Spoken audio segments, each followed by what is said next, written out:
Madam Clerk, if you will begin calling roll. I don't know which one you want to start with. San Joaquin? Yes. Okay, One we will moment. call the San Joaquin Hills Board of Directors in order. Meeting to order right now.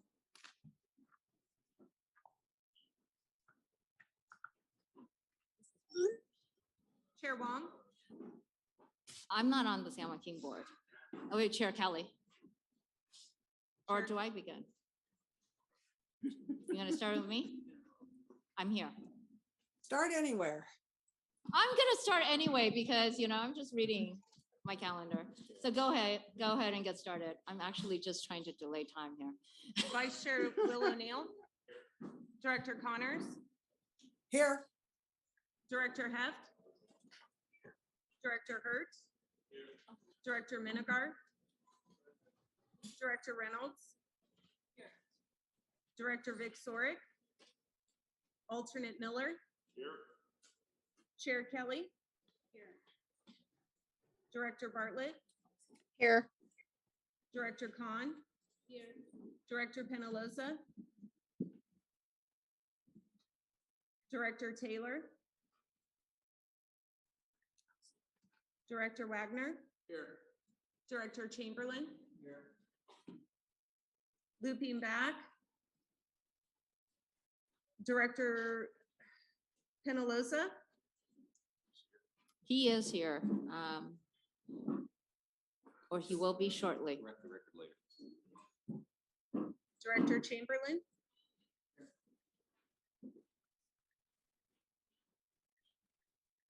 noting the absence of Director Penaloza, Madam Chair, we do have quorum. Okay, and then moving on to the Foothill Eastern Board. Oh, we already did. Chair Wong, I'm here. Vice Chair Miller, Director Beal, Director Chafee, Director Lombard, Director Murphy, Director Trevor O'Neill, Director Voights, Chair Kelly, Director Bartlett, Here. Director Khan, Director Penaloza, Director Taylor, Director Wagner, Director Chamberlain, looping back, Director Taylor. Madam Chair, noting the absence of Director Taylor, we do have quorum. All right, perfect. Thank you. Madam Clerk, moving on to public comments. Madam Clerk, did we receive any written public comments? Madam Chair, at this time, we have received no written public comments. And do we have any live comments? There are no live public commenters. Okay, great. Thank you. So directors, and Madam Clerk, if you can note that Director Taylor is here. Yes, noted. Thank you. So welcome to our first session of our strategic planning workshop. Staff have worked very hard to develop the panels, prepare presentations, and facilitate our discussion of the agency's strategic areas in order to provide them directions for our vision, mission, goals, and objectives, along with the supporting activities over the next 7 fiscal years. The outcome of this workshop and the later adoption of our strategic plans, as well as the annual updates, are critical to guiding the agencies as we move forward in supporting the mobility needs of Orange County and clearly communicating our efforts to the public. Staff acknowledge the time commitment they are requesting from the boards for this workshop, and I would like to say it is appropriate for the outcomes we want to achieve. With that, I will turn it over to our CEO to briefly introduce this first session. So, Mr. Johnson. All right, thank you, Madam Chair and directors. As the chair noted, we recognize we're asking a lot of your time, but we feel that this is very important work in continuing the agency's path to success and ensuring that staff is aligned with your direction on what you want us to do. Your thoughts for what the agency should be doing over the next 7 years lays the foundation for your annual budgets and supporting the decisions that future boards may want to make. Similar to board members from the very beginnings of the agencies, some of which you see in front of you, staff will be asking you to consider new thoughts on how you continue to support mobility in South Orange County and help ensure that our transportation system still contributes to the high quality of life we all enjoy here today. This is why we invited the group of folks who are sitting before you, who were in your shoes at the very beginnings of the agency, to come and share their experiences from the past with you, noting the challenges they faced, their thoughts in overcoming those challenges, and their perspectives on the big picture. Peter Buffa, who most of you know, served on the boards from 1986 through 1998, 11 years. He's agreed to serve as the moderator for the panel, so I will hand it off to him to further introduce himself and the panel members in this discussion. Thank you. Good morning. Wow, that's pretty loud, eh? Maybe we should turn it down a little bit. Okay, so most of you have the misfortune of knowing me, and as Sam said, I spent 12 years at this agency as a director and chair. Sorry, correct myself, 11 years. I was in office in Costa Mesa for 12 years as a council member and mayor. And it's kind of a little secret that I kept to myself for a long time, but I have to tell you, what the job that I enjoyed the most was right here. And you're going to meet my colleagues who were my colleagues in my time on the board. And I'm going to ask each of them to introduce themselves in a minute, but I just wanted to talk to you for a little bit about why I enjoyed what went on here as much as I did. This is an agency of innovation. It was from the start.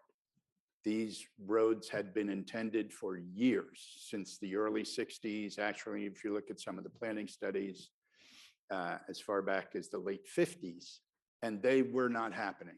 It just was not going to happen in the traditional way that people built roads in those times. So it was the County of Orange, it was the cities of Orange County that said, we got to figure this out. We can't live by the 5 and the 405, which was just a small segment of what you see there today.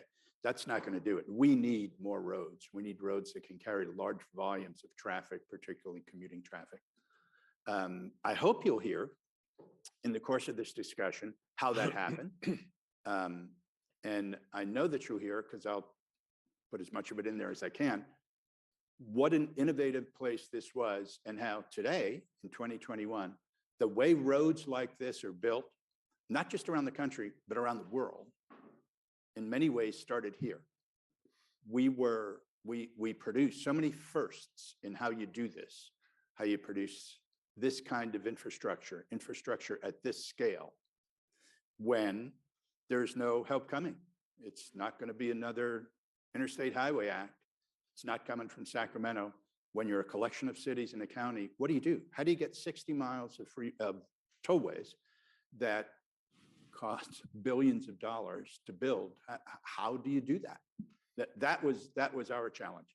There were plenty of doubters. There were people who said, no, that thing's a pipe dream. It's like another project that only Dan and Gaddy will smile at when I mention it, but Centerline was another great idea. But this was a great idea that happened. So we're going to talk about how that happened. In terms of introductions, we're each going to do kind of a brief self-introduction. I think, oh, did I say brief? Yeah, brief self-introduction. I'll start, and then Rob, I'll pass it over to you. But as I mentioned, 12 years on the council, 11 years on this agency, 6 years on OCTA. I was born and raised in the Bronx, went to Arizona to go to the University of Arizona, got married there, went in the Air Force. I was, oddly enough, a press officer during the Vietnam War. The Air Force sent me to the USC Film School. Best thing that ever happened to me. I made propaganda films for the press. So when the press would ask how are things going there, we'd say, great, it's a cakewalk, it's going great. So that's what I did. That got me into 33 years of a video production company, made documentaries for PBS, commercials, got into politics, got out of politics. And then ironically, almost 15 years after I left this board, I went to work for Barclays Bank. And we have been, for many, many years, one of TCA's bankers. My boss, Tony Hughes at Barclays, was a baby banker when I was a baby politician here. And then we stayed close for years. And then I ended up going to work for Barclays 11 years ago. And so there was other stuff that happened before and after. That's all pretty drab. We'll leave that out. So Rob, we'll take it. You want to start with me, really? Yes. One of the first lessons I learned is let the board members speak. Staff should stay in the background, Peter. So I'm a partner at the Nossaman firm, and we've been honored to serve as your general counsel since the formation of the agencies. And I started working on the facilities and the legal issues associated in the mid-'80s with the formation of the agency, and with a focus on the environmental process. But I sat in George Joseph's seat from the late '80s through 2005. Hi, Ms. Wilson? it's me. I'm Helen Wilson, and I was the founding mayor for the city of Lake Forest. And then I became a staff member for the city of Aliso Viejo some time after, about 10 years ago, longer than that. But anyway, I served on the TCA in 1991, and during my tenure on Lake Forest, which was just under 14 years. And I served in the seat that Scott Voights serves today. Good. That's it. Gaddy? Short and sweet. Thank you. Good morning. I'm Gaddy Vasquez, and I served on the Board of Supervisors from 1987 to 1995. I also was a member of Governor George, now really dating myself here. I was Governor George Deukmejian's Chief Deputy Appointment Secretary when George Deukmejian was governor of California. I served on the Foothill Eastern, chaired the Foothill Eastern, served on the San Joaquin Board, chaired the Orange County Transportation Agency's board as well, and served as president of SCAG, the Southern California Association of Governments. In my other career, I served as U.S. Ambassador to the United Nations agencies. I took a break from Orange County to go live in Rome for 3 years to serve my country. And I also served as the director of the Peace Corps for 4.5 years, running all of the global operations for the Peace Corps out of Washington, D.C. Grown up in Orange, in the city of Orange, and in Orange County. Started my public service career as a police officer, patrolling the streets of the city of Orange in a patrol car. And we've been fortunate to be engaged in public service for a number of decades, but also served as a senior vice president for Edison International and Southern California Edison, overseeing all of government affairs for the entire enterprise, which is Edison International and Southern California Edison. Great to see old friends here, people I've known for a number of years, and great to be back in this ambiances environment, talking about something that is very, very near and dear to my heart, and that's the toll roads. Dan? I'm Dan Young. I'm a Santa Ana kid who went on to Cal State Fullerton, and from there ended up in a mixed career of politics and business, and was elected to the Santa Ana City Council in 1983. Stood in 5 elections, served most of that time, those 5 terms, as the mayor of Santa Ana, and as such was involved with the formation of the toll roads. I do believe I was the first chairman of the board of the Foothill Eastern, and served on the San Joaquin. General Riley, I think, was the first board Correct. chair over there. So I took orders from General Riley during that period of time. He was kind of a character. So I served on both boards as we were planning and formulating the toll roads themselves before we even broke ground. And thoroughly enjoyed it. Left politics, went back into business, ended up as president of the Irvine Company, and had a 17-year run doing that. And after that, I kept going. And so I have my own company, Camino Enterprises, and we do projects at scale around the state. Maybe the one you note is a project in Anaheim around the Honda Center called OC Buy. So thank you. So we're on the way with some new things for the county, but I thoroughly enjoyed my time. I was on the founding board, the first board of OCTA. We had to negotiate the formation of OCTA. It didn't exist. And then I was a elected leader when we fought the growth initiative that tried to kill the toll roads. So that was a fun battle. Yeah. So hopefully we'll get into a little bit of that today, but that's who I am. Thank you. Rush? Good morning. I'm Rush Hill, and I grew up, I'm a second generation Orange Countian. I grew up on the Irvine Ranch. My family was tenant farmers, and we raised tomatoes and lima beans and black-eyed peas, and moved into the big town of Tustin, and then from Tustin down to San Diego, well, actually San Luis Obispo to go to college, Cal Poly, the Cal Poly, and then into San Diego to work for a while, and then I went skiing for 30 days. And the phone rang, and it was the governor's office, and Reagan hired me to serve as assistant to the education advisor and create the education unit in the state of California. I moved to be the assistant education advisor, and when he retired, I became the education advisor and then the special assistant. And Reagan and I got along very well together, and he knew that I was an architect. And so he and I built the ranch up in Santa Barbara, and took about a 2.5-year time of remodeling a 100-year-old adobe. Great experiences, a lot of fun, a lot of important things, and very proud of that time in history and those opportunities. I joined politics on the basis of economics, of learning the amount of land that is publicly owned, and if it was developed in a manner that the private enterprise dealt with it, that we could be able to fund a lot of the things we needed to fund and get off the back of the taxpayers. And with that, started an architectural firm and started an asset management referral firm in the 70s, and ended up on the Newport Beach City Council 2010, was mayor in 2014, part of the old mayor group now that we meet and try to tell the new mayor group that they're doing right sometimes. And it's really a pleasure to be here and to look back.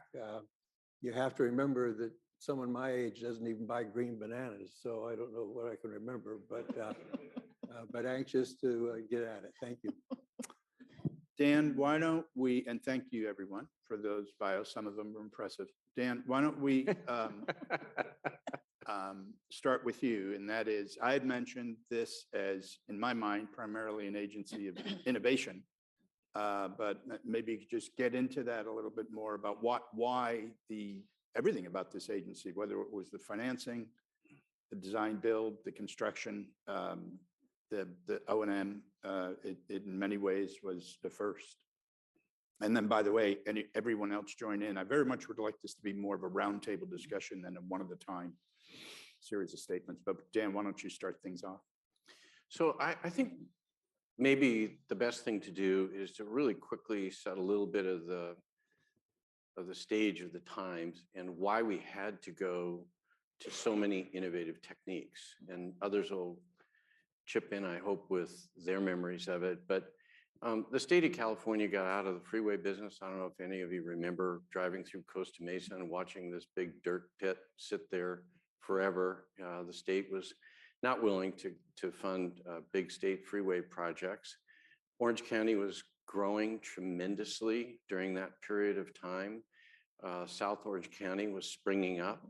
The county was enjoying an incredible time within the economy. That's the good news. The bad news was that traffic was getting terrible. The county had a plan for roads back then, but the state and the feds had cut off all the money. So you have to understand just how severe the lack of funding was, combined with a period of tremendous growth, maybe one of our largest growth periods of all time during this period. So the first reaction out of the public with this, not just being angry, was actually to go after growth in South County. And there was a rancher down in San Joaquin, St. Clemente, San Juan. Yeah, he was down in San Juan. This rancher put a ballot measure on the ballot that would have said none of you would be here today it would have stopped all of the development in South Orange County.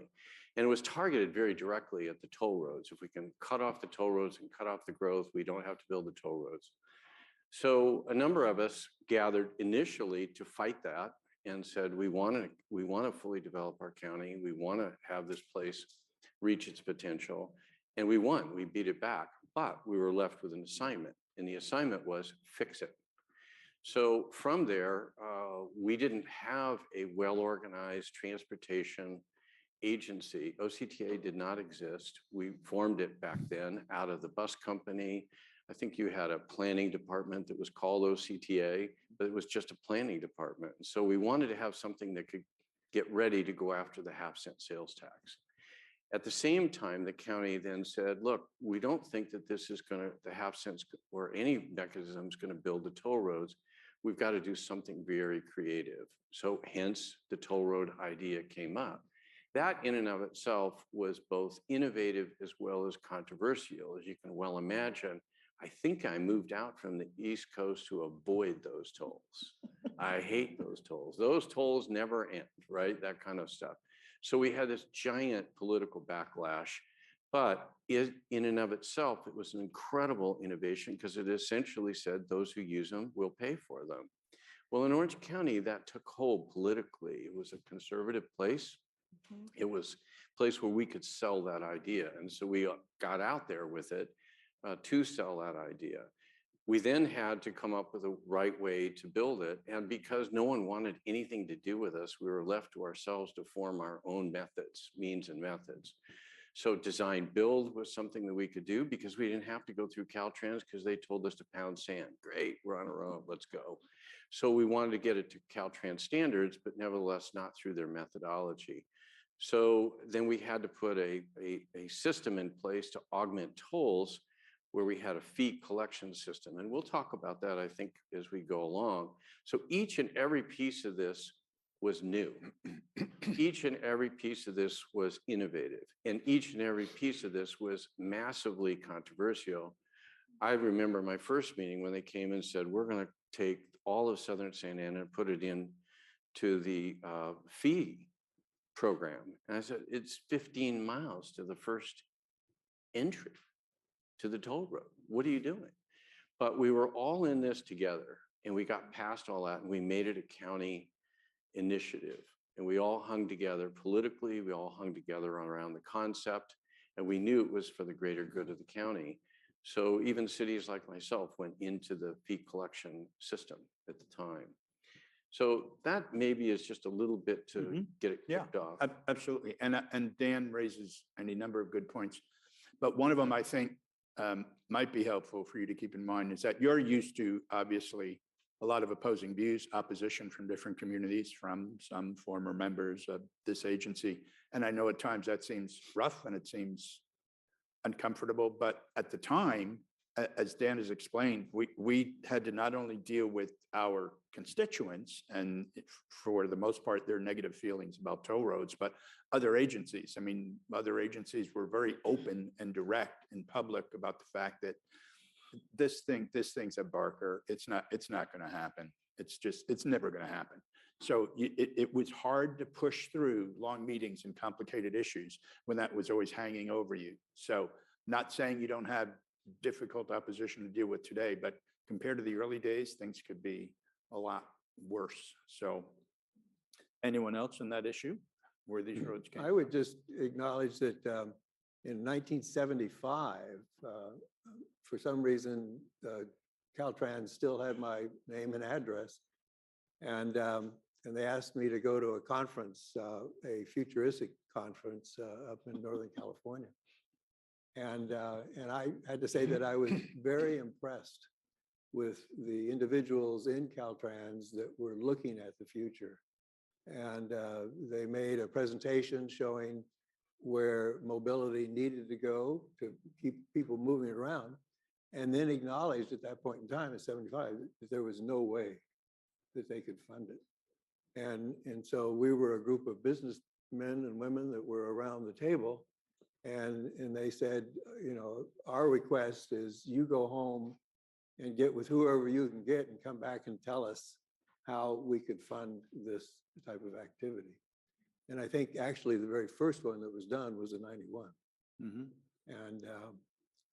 And the strange thing about that was that the group of business people came together and said, all right, no one's ever done this here privately this way, but we'll give it a try. And so they put together a program and built the lane.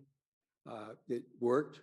The money came in, it paid for itself, and they, like any developer would do, X number of years into it, they took a draw. And there was a legislator in Sacramento that got wind of that and said, that's outrageous. How could someone make money off of the back of the poor people that are trying to get to work in the morning? And that caught wind, and it just grew and grew and grew, and to where the business people finally said, we're out. Just buy it from us. And then that started the construction of toll roads being turned over to the public at a point in time. My belief is always with TCA that our mission was to privately fund toll roads that could not be funded in the public sector. But at a point in time when those bonds were paid off, to turn that road over to the public to use. And every time I say that, I have some friends that come up to me and say, I never want that to be free, because I never want to have to put up with the traffic for the very benefit as to why the toll road is there. And so interesting sequences and opinions. Yep. And then Rush brings up 1975. When you get home, Google this name. Being Italian, I'm embarrassed to say it's an Italian name. Adriana Gianturco. She was Jerry Brown's Secretary of Transportation. This is Jerry Brown 1, not 2. And Not to be confused with Pat Brown.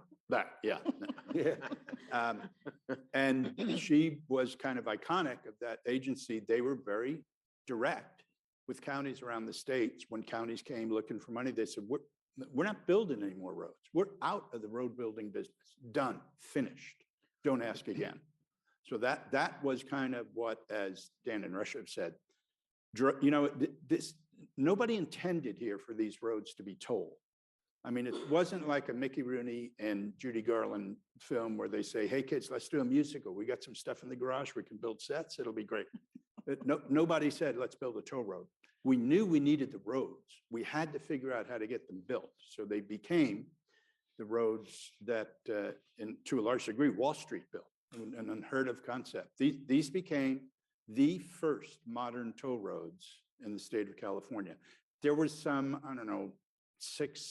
600-yard long thing in the Central Valley somewhere that had, it was a turnpike in like the 1880s where people would pay whatever. And that's where the name comes from. By the way, the pike was the big pole.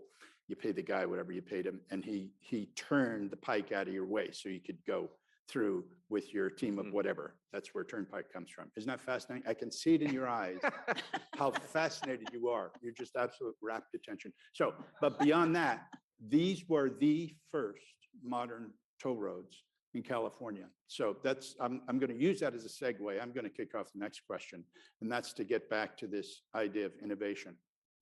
I'm enormously proud, as I think you can hear from all of us up here, of how much innovation, as I mentioned at the start, has come from this agency. So 2 examples. When you travel around the country, you know what Fast Track is, but when you travel around the country and you see in the Northeast, Easy Pass, in the Southeast, Sun Pass.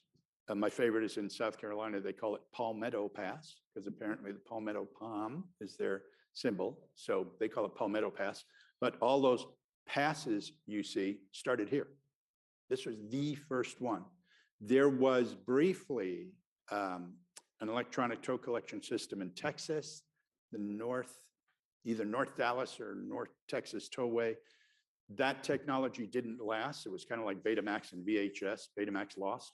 But the one that was adopted around the country, it's a protester, don't worry. We're used to it. The one that, you guys are used to it. The one that was adapted around the country and then around the world started here in your agency. Now, being in the public finance business, working for Barclays, which is what I do. I'm very familiar with the program that almost everyone here is familiar with, and it's the driving federal force that builds roads and surface transportation. You call it TIFIA. Started here. Started here with the guy I mentioned, Tony Hughes. He designed with his partner at the time, who I, just a great guy. I loved working with him. His name was Tom Bradshaw. I suspect a few of these people remember him. He was a big bear of a Southern guy, had been in transportation forever. If you're ever in Durham, you'll see a big beltway around the city. That's the Tom Bradshaw Freeway, Parkway, whatever it's called. And they knew they needed some federal money to get this going. It was about $120, $25 million hole in the financing. So they had to talk the feds into a program that would be very low interest, a very long-term loan program with not a great bit of clarity about how the money would be paid back, but it would also act as kind of a rotating credit line. They somehow, I think Tom did, hooked in a senator from New Jersey, Lautenberg. He sponsored the bill, and that bill was called the Transportation Infrastructure Federal Blah Blah Funding Act. That's TIFIA. TIFIA built most of what you see in LA County through LA Metro. It builds huge projects, huge improvements. This monster project you see going on the 405, that the impetus that got that started was a $970 million TIFIA loan. All of that started here. So TCA really kind of changed the way people do things. It was very scary for me because my focus was finance, even when I was on the board. We had no idea if anyone would buy one of these bonds, let alone a couple of $1 billion worth. The day where you bring your baby and offer it up and show him in his pretty clothes and say, here, you want to give us about $2 billion to build this? We didn't know if there would be one bond sold. There were, thank God. But it was that kind of, it really was daring from the cities and from the county to say, okay, nobody's ever done this, so what? Let's try it. Let's make it work. So with that, that brings us to. Can I just say, Yeah. it was daring, but it was critical, given where Orange County was at that phase, in that phase of Orange County's history. Orange County was at a critical crossroads. You know, I always say that to people, I say, just close your eyes for a second and just imagine Orange County without the toll roads today, just today. Because the arguments back then were, you're just building a road for the wealthy. You're building a road for those who have, so that the have-nots are stuck on the freeway. Just the opposite. The argument that I always articulated was, no, I'm actually striving to get a percentage of the traffic off the freeway, put them on a toll road by choice, and choose to pay the toll to use it. But it's also an environmental issue. It's about carbon emissions. It's about cars idling on the freeway, to those who had concerns on that front. And as Dan alluded to, all against the backdrop of what we thought at the time might catch fire, which was a sense of, we've got to slow or stop growth, because that's a way we'll kill those roads. And genuine concern that Orange County South was growing much too quickly. I always recall that when I came to the Board of Supervisors in 1987, Helen will know because we navigated through the incorporation of Lake Forest, was that the only 3 incorporated cities that existed in South Orange County, envision this, when I came to the Board of Supervisors, was Laguna Beach, San Clemente, and San Juan Capistrano. That's it. Everything else was unincorporated. So that was the magnitude of growth, expansion that one could see down the road. But what you could also see, the multipliers of average daily traffic taking to these freeways, and also understanding that Orange County's future would be greatly predicated on creating a public-private partnership to make Orange County an attractive address for corporate and business development, that we would become the place that we think we could achieve the balance between building enterprises, growing companies, creating jobs, but also understanding that mobility then, as it is today, is one of the critical moving parts of being able to keep an economy robust energized and moving in the right direction. And so we were at a critical stage because we were also talking about landfills, we were talking about jail expansion, we were talking about the airport, we were talking about a lot of things back then that needed to be upgraded, expanded, and grow in order to accommodate the growth that we saw coming in South Orange County, and we're all living it today. And so I just offer that as sort of a backdrop, because it is, even today, if you drive up to where the toll road convenes with the 91 freeway, I'm stunned every time I drive by there at 2 in the afternoon and the cars are backed up all the way up to the top of the hill, which suggests to me that I think it's getting some use, but I also think that it also suggests that maybe there's some mitigation that needs to happen probably sooner than later. Gaddy reminded me of a story that illustrates my strong belief that without the toll roads, as Gaddy said, if they hadn't been built, Orange County wouldn't look anything like it does now, but particularly South Orange County wouldn't look anything like it does now. You wouldn't recognize it.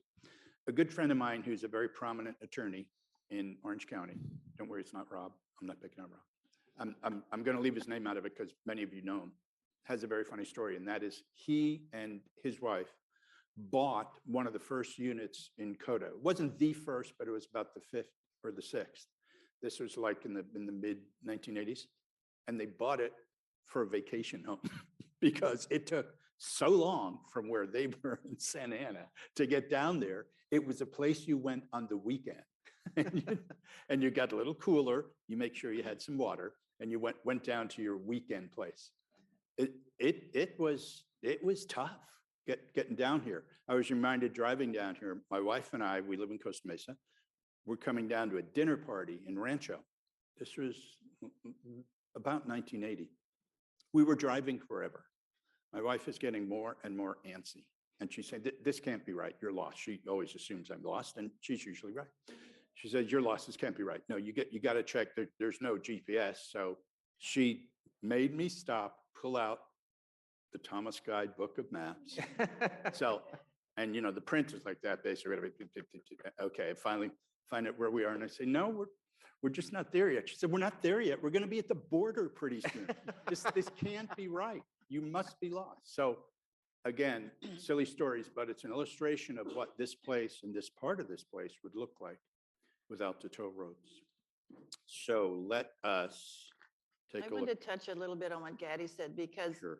being from Lake Forest, we were part of the incorporation fever, and many of the cities were challenged with just getting their cities up and running.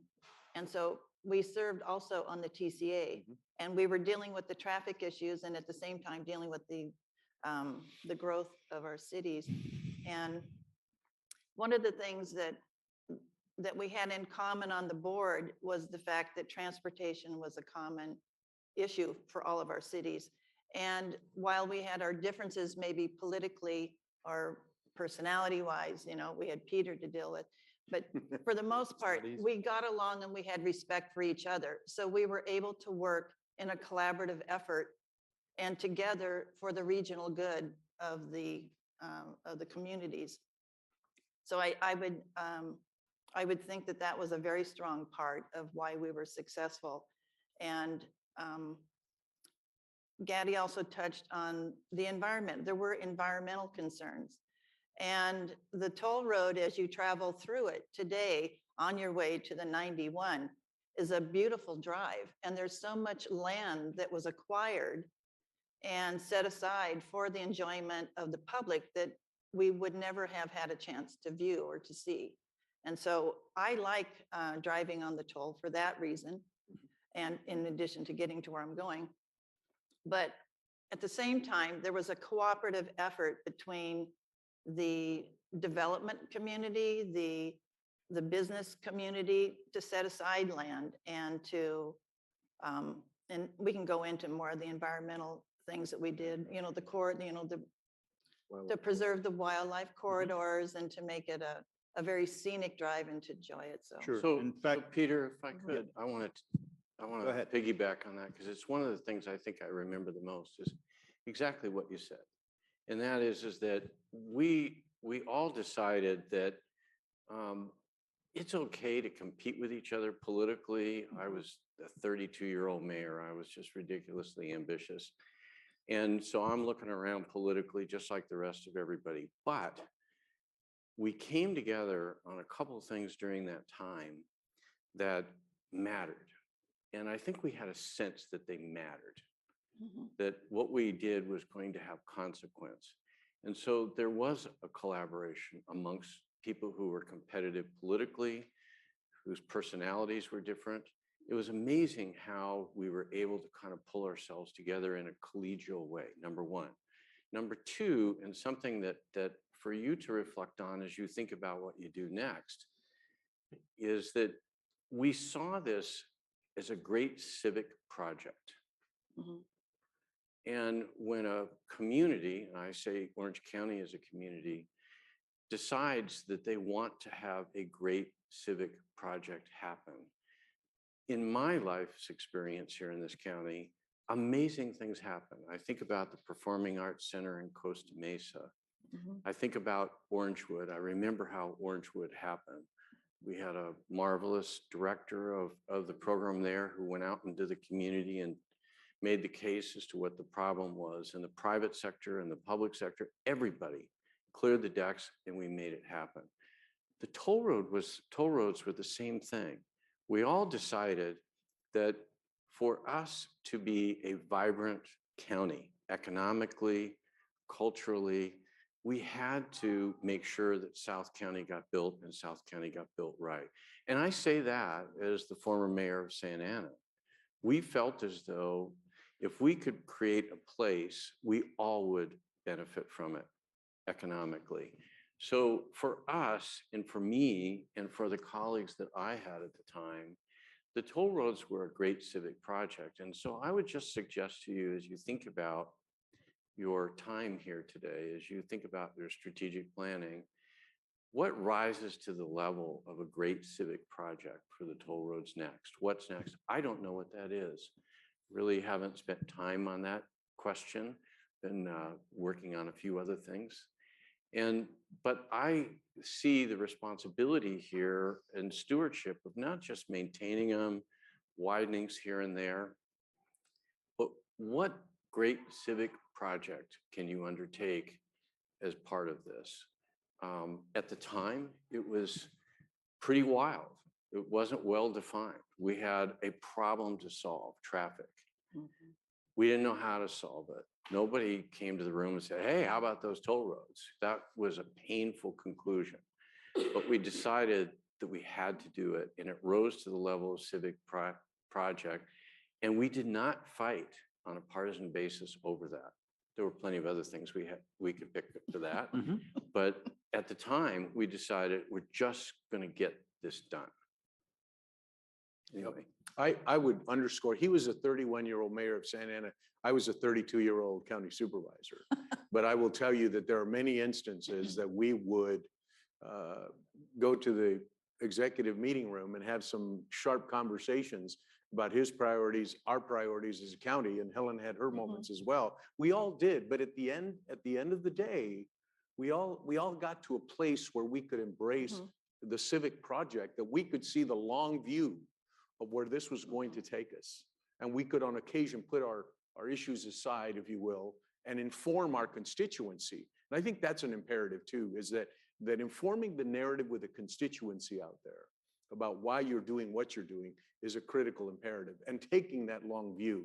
And so I think for us, we had other colleagues, who I think of John Erskine and other who also were in our generation of leadership, who were just starting out in public service realistically, but we got it. We understood that there had to be a longer view. And I will tell you that whether it's the toll roads or it's walking through the terminal at the airport that was constructed during my time, I celebrate those things. Was it easy? It wasn't easy. People today will say to me, I love those toll roads. And I say, really? Would you like to see my battle scars that I have from those days? I said, because we endured litigation. We endured public criticism. The media was much more pronounced back then than it is today, because we had daily coverage of politics in Orange County that was incessant and never stopped. It was 24/7.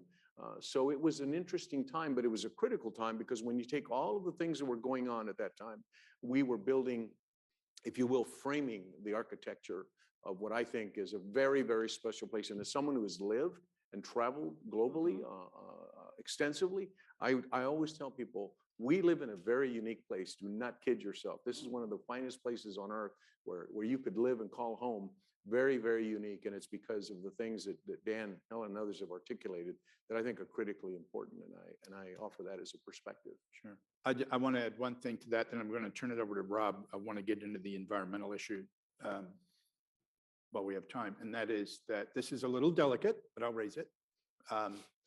I think we, TCA Dinosaurs, did a better job of something that I think is important to doing your job right. And that is when you come through that door, whatever building you're having your board meeting in, you're there to represent your agency. You're there to represent your city, the county. But you're mostly there to represent this agency, getting these things built. You've got to take that agency hat off and put your TCA hat on while you're here, because your responsibility for your term here is to get the job of this agency done, get it done well.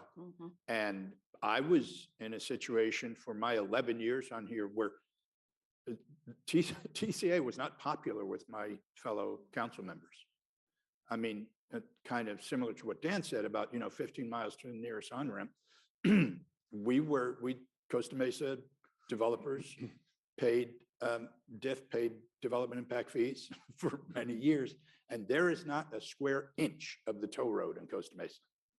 Now, I thought it was worth doing because frankly, as the mayor of Costa Mesa, you have one big job. Are people getting into South Coast Plaza? That's basically what you're there for. So when you're the mayor of Costa Mesa, you stand up at the top of City Hall, you have big binoculars. And people say, are they getting into South Coast Plaza? Yeah, there's a lot of them. Okay, good, it's working. So, but that's only a half joke. But you have to set that aside, even when you have opposition from your own council members. If you're going to serve on this agency, carpe diem. I mean, do your job. This thing has been built. There's some more to be done. It's run exceptionally well, but that's why you're here. I think in the early days, we did a better job of realizing that. Rob, this became an environmental model, not just here, but around the world. So give us some history of how all that happened. So I wanted to pick up on the comments that several of the board members have made about the financing challenges, which were truly enormous to build several $1 billion of new regional highways without any state or federal, virtually no state or federal support based on future tolls in significant part. And the environmental process is all challenged. Dan mentioned that, and Peter mentioned that the state had gotten out of the highway business. The view in the late 70s and into the 80s was that the California Environmental Quality Act and other environmental regulations really made building major infrastructure impossible. Local opposition, we had what are now called the freeway wars of the 70s in California, where one project after another was killed. We all know the story of the 710 extension into Pasadena. This agency, the creativity of the board and the dedication of the board and dedicated staff to, I would say, first and foremost, being committed to environmental protection, not giving it lip service, and frankly, the regional planning. I mean, we had a great story to tell to decision makers, to regulatory agencies, of which there are many, to decision makers in the state legislature and in Congress, where we had many battles and we had virtually always won, because we had a tremendous environmental story to tell of thousands of acres of open space, planned in conjunction with meeting housing needs, meeting jobs, having jobs close to housing, having jobs readily obtainable, but surrounded by just beautiful open space. And I'm very proud of the role that the agencies did in contributing. It was an effort by the development community, by all the cities, by the county, et cetera, to contribute in terms of the land use decision-making that went on. But that was truly unique. And I have to tell you, I had many conversations in Sacramento, in Washington with regulatory agencies, with members of Congress. And that was really the selling point. When you rolled out the map. I remember one meeting in particular with Senator Chafee of Rhode Island, who was then the chair of the Senate Environment Committee, and we got a very special piece of legislation adopted that it made facilitated getting the roads through the regulatory process. When we laid out that map to Senator Chafee, who was a very aggressive pro-environment senator, and he saw that picture of thousands of acres of open space and the thoughtful planning that had gone on to connecting housing and jobs and mobility, he turned to his staff and said, "This seems to make sense to me." That was so important. And I have to say, we had lots of litigation, we had lots of controversy. I think that was important to the courts. I think the judges got it. We prevailed before, frankly, very pro-environment courts in California, the federal courts, the state courts. And we, in every brief, told that story of the integrated regional planning, dealing with the growth that was occurring, that we knew would occur, but doing it in an environmentally sensitive way. And just one final point.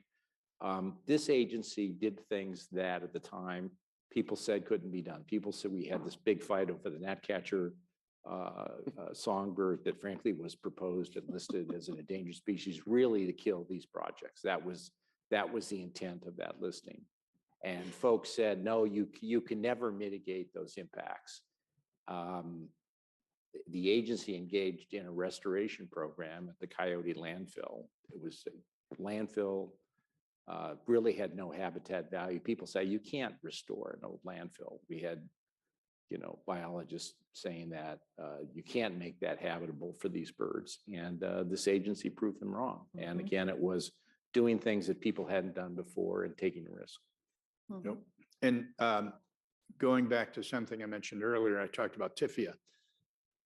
FHWA and DOT, frankly, for at least 3 or 4 years after the toll road financings first happened, they used your model for their workshops around the country to show other agencies how to do it. Environmentally, the programs that Rob has mentioned, they also became a national model, and EPA and Cal EPA, when they did workshops about, you got to build a big road, here's how you do it to be as protective as possible of the environment, they used the TCA as their model. So again, you were a template in many ways. Anything else on the environmental issue that comes to mind? Peter, just one other Yes, point, sir. that the Natural Community Conservation Plan, which was developed in Orange County, and there are 2 of them, were the first multi-species, what are called habitat-based conservation plans in the nation. And that's now taken off across the country. And now it's not exaggeration, hundreds of thousands of acres that have been set aside and managed following the model that started here in Orange County. Excellent. Okay. We covered bugs and bunnies. Hang on one moment. If I could just take a minute, Sure. I think not only is leadership important at the board level, but as I reflect, and not to be nostalgic too much here, but I have to think about the executive leadership that we had at the time. There was some good harmonizing that went on because the executive leadership of the agency understood the consequences or the deliberations that public officials, elected officials always need to have in these kinds of circumstances because we have constituencies. I think what is also unique to Orange County in some respects, we're a county of 34 cities. We don't have one dominant city. We don't have a Dallas. We don't have a Houston. So I think it creates a model, a scenario where the cities and the county and maybe some other jurisdictions or agencies consistently need to come together to, again, take that longer view of where we're going as a county and how we retain the value of this great place that we call home, where we live, where we work, where we play. But I also have to give a shout out to the late, great Bill Willett, who was the city manager in Irvine at a critical time for Irvine and its development stages. There were many days, I think my colleagues will agree, that Bill Willett kept us, on the path to saying, hey, this is the objective, this is the goal. and let me help you get there. And so I don't want to discount the importance of executive leadership. And so I just offer that as a perspective, because there were moments that Bill Willett was not reluctant to pull us aside and say, Yes. what are you doing? Kind of thing. And we got to a good place. You Good know, I think, segue. Go ahead, Dan. Or was it Rush? The, on that topic, a board can set any kind of policy it wants to set collectively. It can create the master plan. But everything the board does is limited to putting words on paper. There has to be someone to execute, and that's the staff. And it's so important to have a motivated staff that leans in to the research, that searches for the best answer. The presentation you had earlier before we were here on some repair work someplace. That's the kind of research, the kind of documentation that as a board, you can feel comfortable that you're moving in the right direction. The unique thing in the era that I was on the board, I was chairman 2 consecutive times, which I was very proud.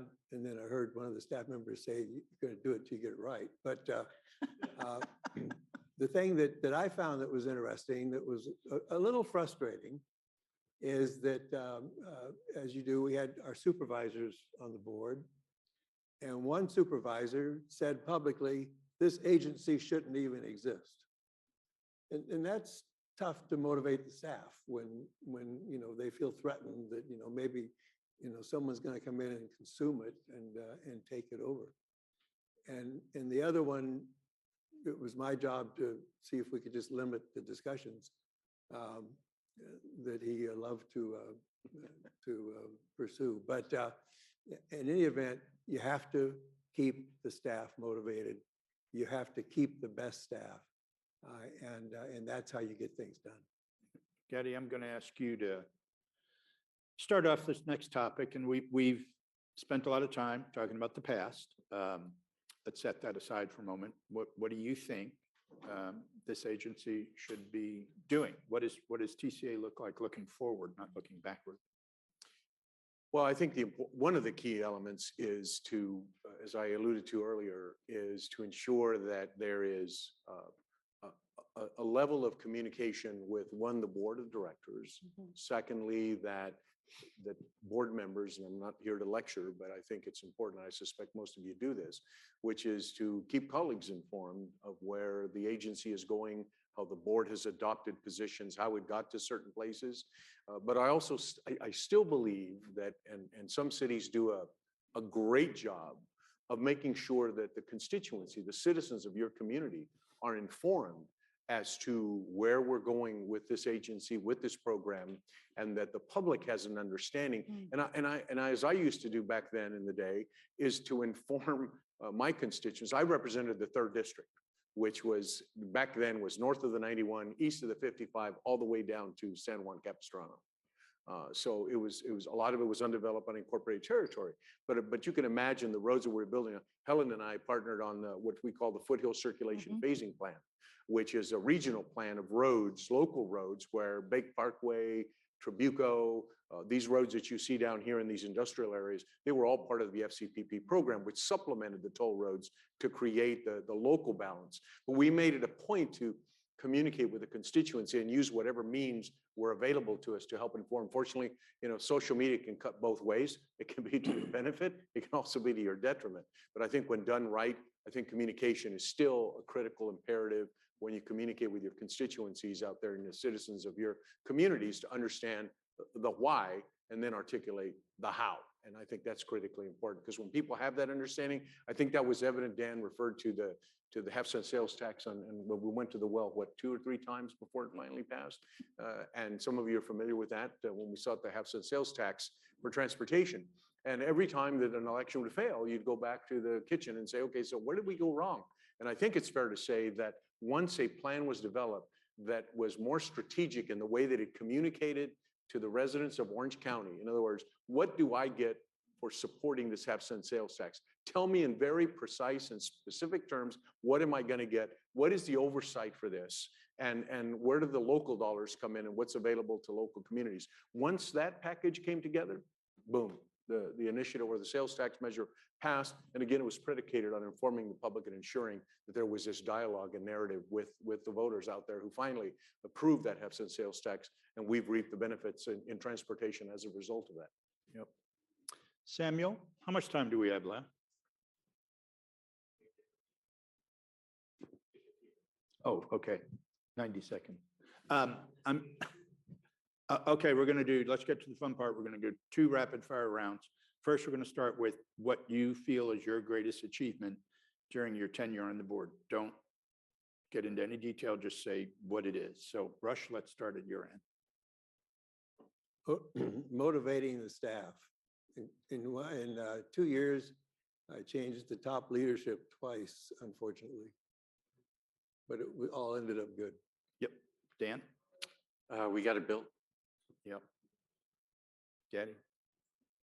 Achieving the balance between environmental issues and building the toll roads. Watching them finally get built and not being punched out by any protesters. So, Helen? Looking to the future. So we acquired extra land so that the lanes, there's extra space between the roads so that you have space for future, whatever you're going to do, because with the value of real estate today, that was a good move then. We were always forward thinking so that you would have some better things to work with now. Rob? Participating in implementing the vision that was set by the board. Super. Okay, last round. Back to Rush. Your favorite weird moment during your tenure on the TCA. And each of us has a lot of them. So Oh we could my spend the rest of God. the afternoon talking about this, but Rush, we'll start with you. Well, the person is still in office, so it's a little difficult to talk about, but Don't worry about it. I just think keeping the board meetings moving forward, we had a lot of weird moments where we had to interrupt people and tell them that we only had the room rented till noon and different types of things. But those were the most unique things. Dan?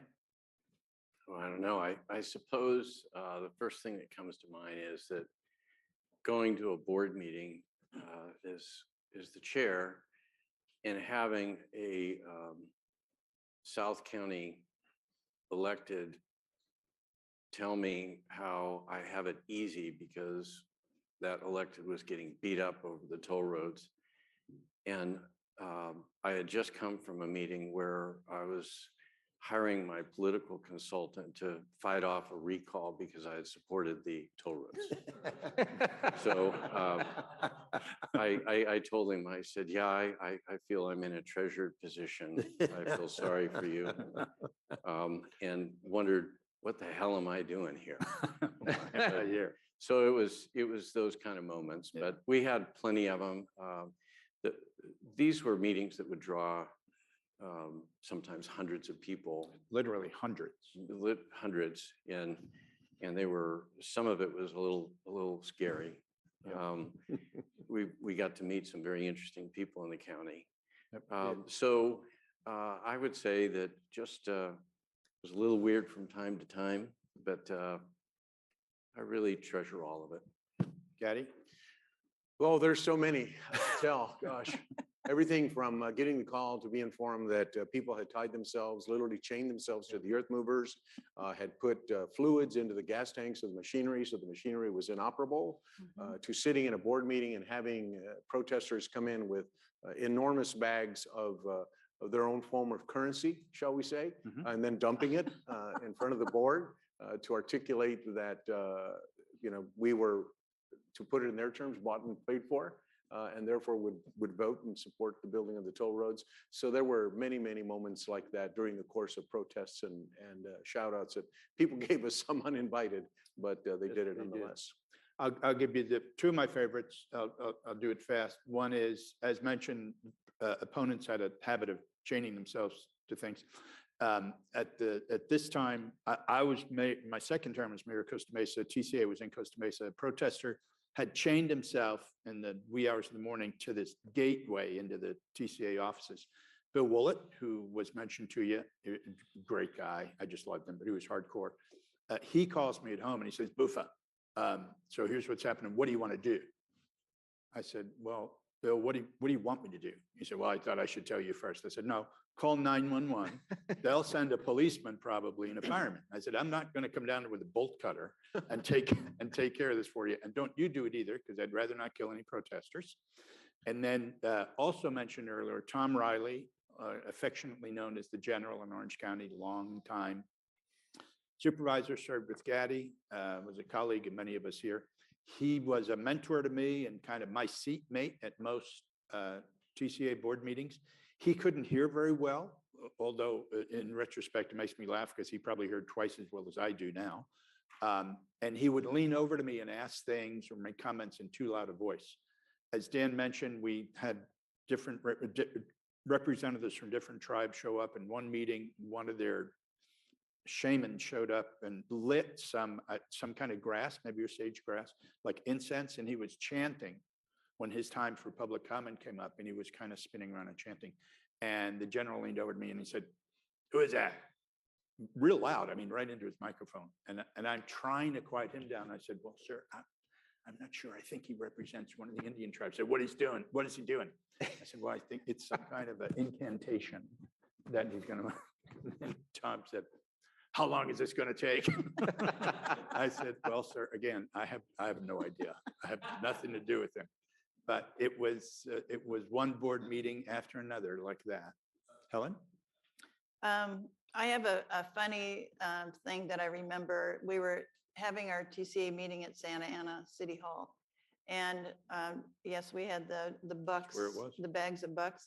And then the group of environmentalists and concerned folks, and we always gave them a chance we were very respectful of receiving public comments and understanding their views.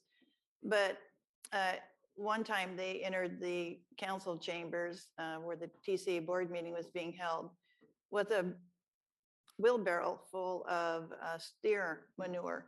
So they were delivering, and it was steaming from where I was sitting at the dais. I could see the steam, and I thought, well, all right, so this is what the point they want to get across. I get it. Thank you. We're going to move on. But one of I think what I appreciate the most from the TCA and the toll road was the collaboration that we felt and that we enjoyed as a city council. We didn't always see things in the same philosophical or political light.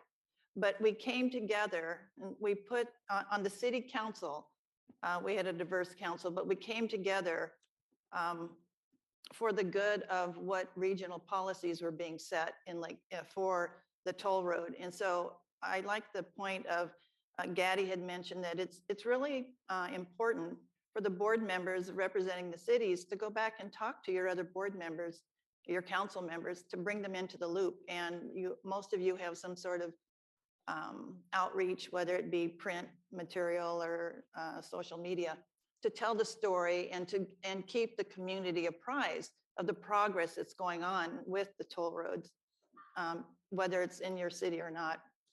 And I think that's important for the bigger, you'll get more support from your colleagues if they're, so that's it. I was waiting for you to tie that back to the buffalo chips, but Oh, I was yeah. fascinated to see how you're going to get Oh, there. no, two different, Yeah. Oh, okay. totally two different stories. Rob?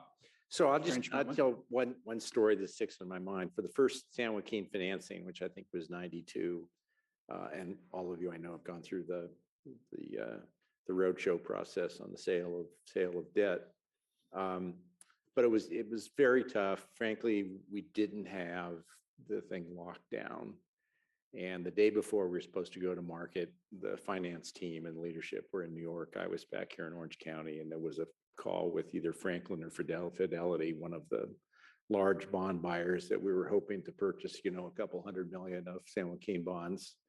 And the end of the call, the lead guy for Franklin or whomever said, the first Boston guy said, so it would be presumptuous of me to ask you if you're in the market for these bonds. And the guy said, yes, it would be presumptuous.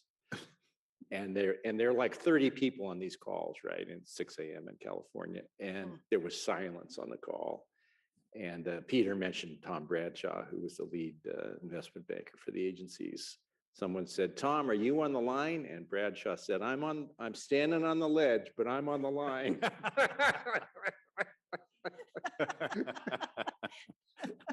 remember that.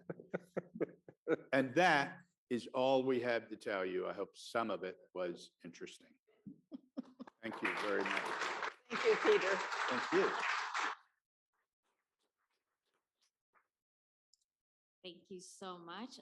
We really enjoy that. I just want to say that, thank you for your vision. Thank you for your hard work. I know that we are here today because all of you did all the hard work and really helped pave the road for us to be here. I do note a lot of the similarities. Some of those issues still persist today, just minus some of the props that were brought in. But I don't know, sometimes I think social media might be worse. So, that's up for debate. But still, your wisdom and the knowledge that you part with us today definitely will help us as we plan for the next 7 years for what that big civic project will be. So really appreciate all of you for spending this morning with us and your time. Really appreciate that. And I'll turn it over to Mr. Johnson. Anything else? No, just quickly, Madam Chair, similar to what you stated, staff really wants to thank you as our original leaders for having such bold visions, for your courage in doing the right thing for Orange County and the quality of life we all enjoy. And most importantly, your approach of self-determination and self-reliance. Those things are trademarks of what you've laid out for Orange County, and your efforts are appreciated. So thank you. Thank you. Thank you. Okay. And I really appreciate it, having these chairs here and sitting here. Chair Kelly and I can really learn from you, so I really appreciate it. And with that, we will adjourn this session until 1 p.m. and we will now take lunch in the next room. Thank you very much. Thank you.